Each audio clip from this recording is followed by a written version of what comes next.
I want to thank the distinguished panel members for sharing their insights. When it comes to our economy and capital markets, the U.S. is the envy of the world. We're so not only because our economy values and rewards entrepreneurship and innovation, but because our markets are transparent, safe, and liquid. My first question is going to be for Mr. Shane Kovac and for Tom Quadman.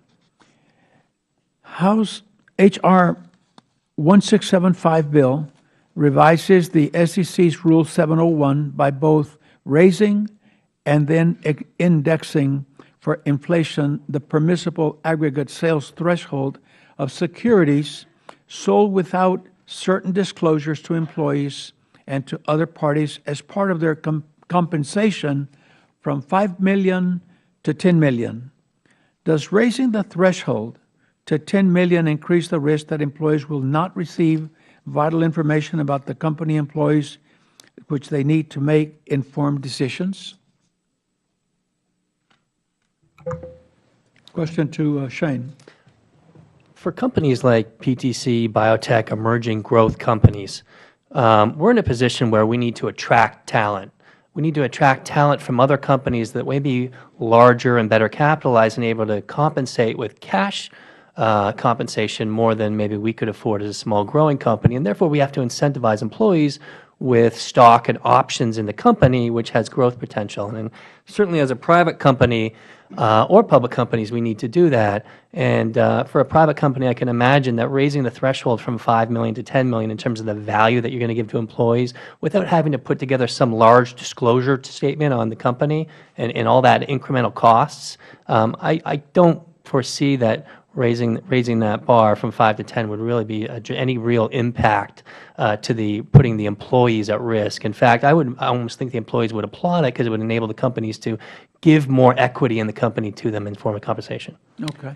Mr. Quadman? Yes, thank you, Mr. Hinojosa. Well, number one, the Jobs Act raised the number of employees that would be eligible for this, but we didn't change the threshold dollar level.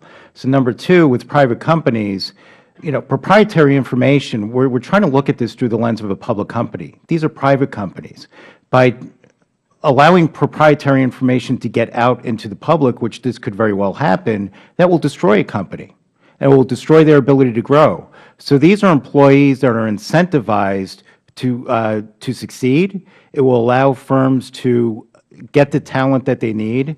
And, I'm just reminded that there's a gentleman by the name of Eddie Antar, who's known as Crazy Eddie in New York, who did everything possible to destroy his company, which he did. And he's now a consultant to go out there and tell regulators and people what you can do. Rule 701 is never anything that he's ever raised. Thank you. My next question is for Tom Deese. H.R. 1317 would exempt certain Treasury affiliates from clearing and margin rules. Are you concerned that said exemption would undermine transparency in the derivatives market by allowing some Wall Street banks to avoid clearing requirements for swaps if they are affiliated with a non-financial end user? Well, Congressman, I don't believe that the bill provides for that.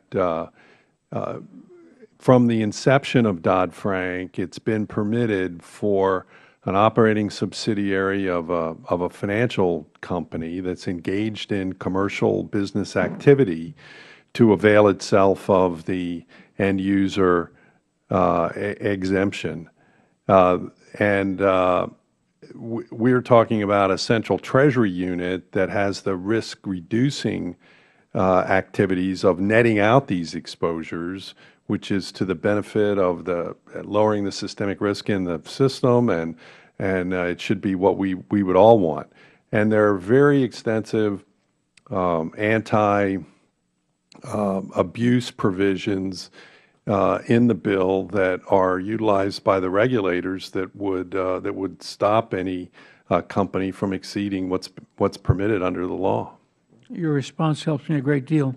I think that my time has expired, and I yield back.